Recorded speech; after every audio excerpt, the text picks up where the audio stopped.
Welcome to Class 4 of our Spiritual Science Essential Teachings and Practices class. We're going to begin here in the teaching section by looking at the three great initiation trials known to classical traditions as the trials of fire, water, and air.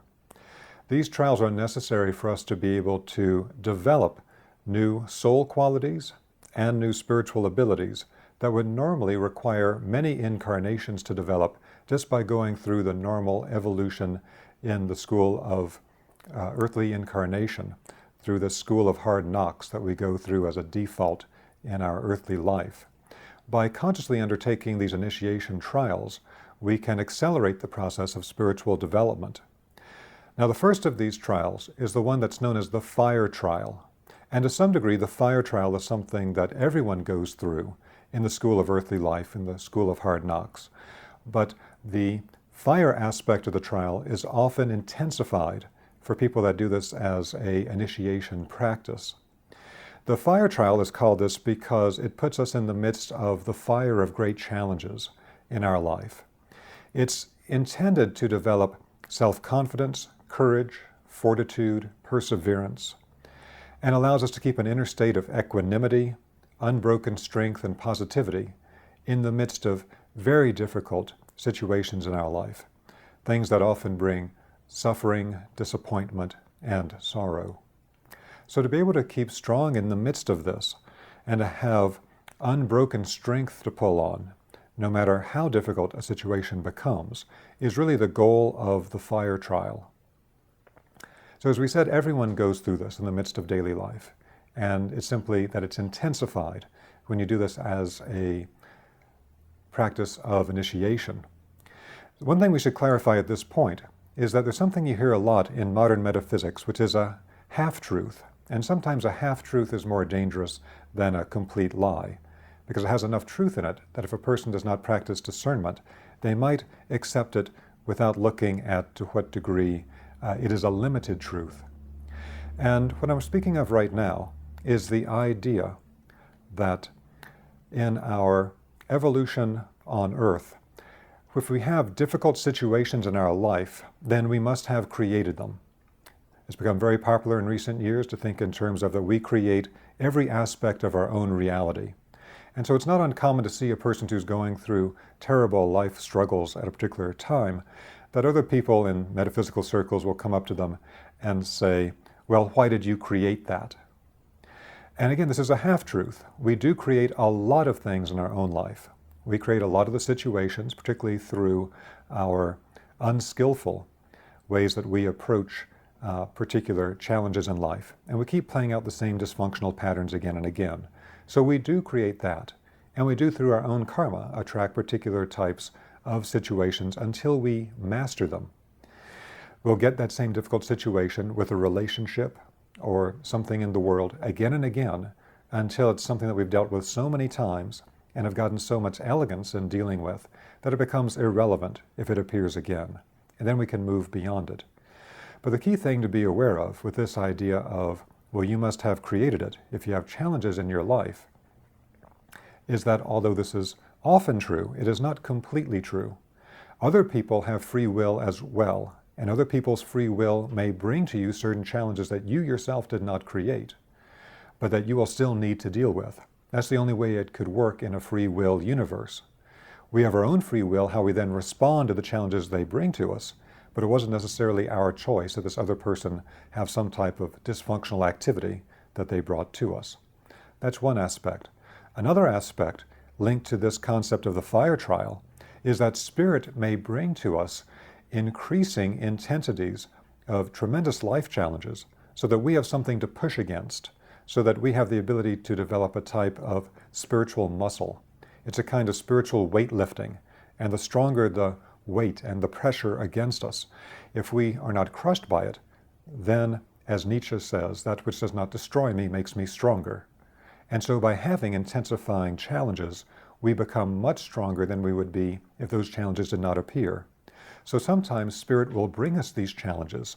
We did not create it in the sense of something dysfunctional that's playing out in our life, but rather it's brought to us because the earthly life is intended to have a series of intensifying challenges, and that is essential for our full spiritual development. This idea that earthly life is meant to have a series of very difficult challenges is something that has been lost on many people in metaphysics today.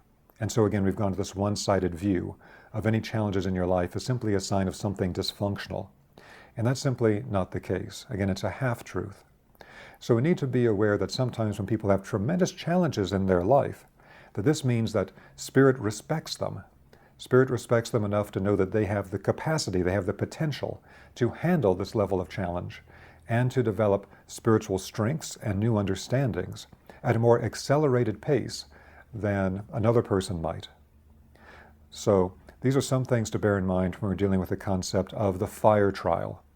Again, very difficult situations that will require us to keep unbroken strength in the midst of various types of suffering.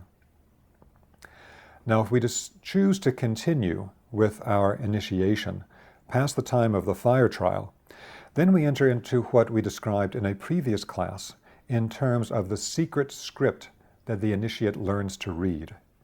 We described particularly in the previous class where we talked about the 7 stages of Rosicrucian initiation, that there is a secret script that was known classically as something that initiates learn to read that allows them to directly perceive spiritual information and in some cases spiritual guidance of what needs to happen in their life.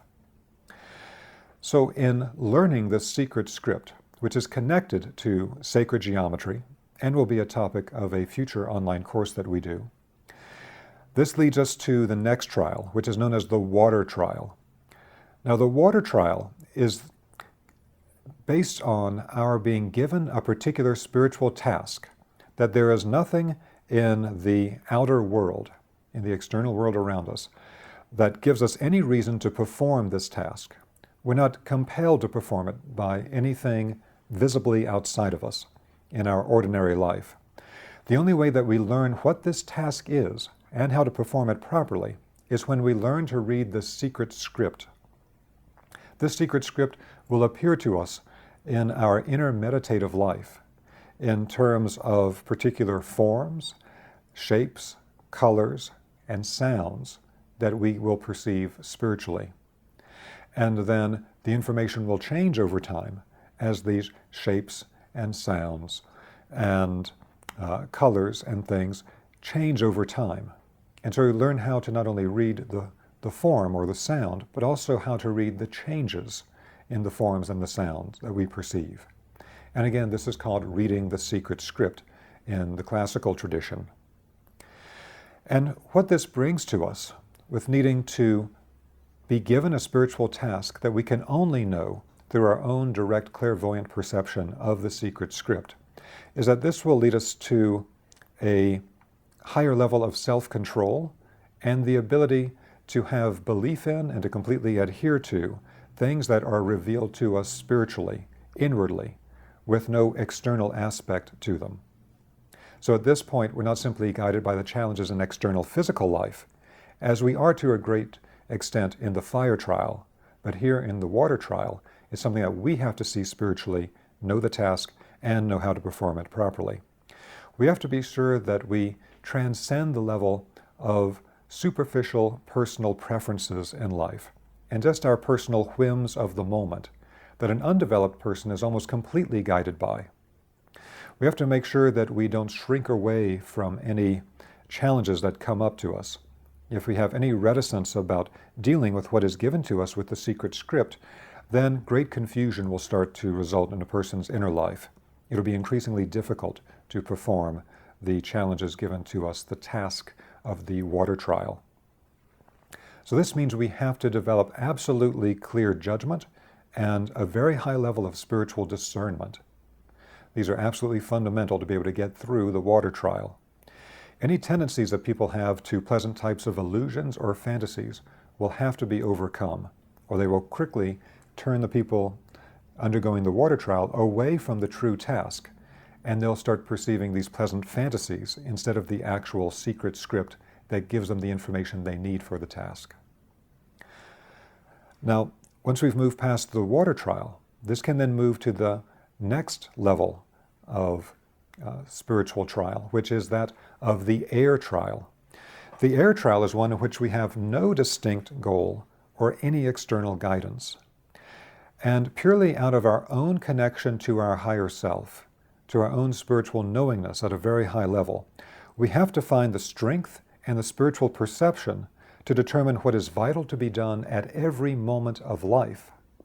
So this is a bit different from the water trial, where there's a specific spiritual task that we have to perceive and then carry out to its successful fulfillment.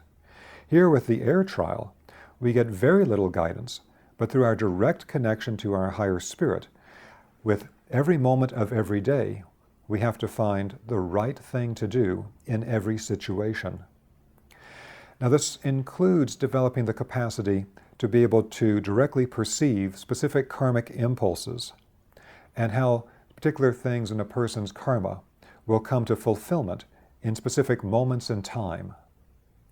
And so all of these trials are connected to other aspects of the spiritual practices that we do to develop the skills needed for this trial, and also the level of knowledge that we can pull on. Remember that the first stage of Rosicrucian initiation, as we described in a previous class, is that of the study of spiritual science. So our practices and our study will be essential to get through these types of trials.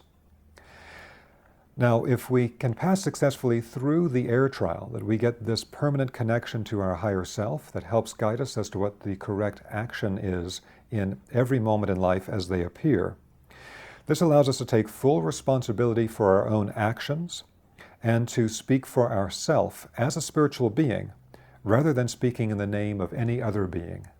This is something that we see historically, particularly beginning with the work of Gautama Buddha, and then continuing from there, where human beings attain the level of development of connection directly to their higher spirit, that they can speak spiritually out of their own authority, rather than as a channel or vehicle for a higher being, as was particularly common in ancient times, but is still not uncommon today as well.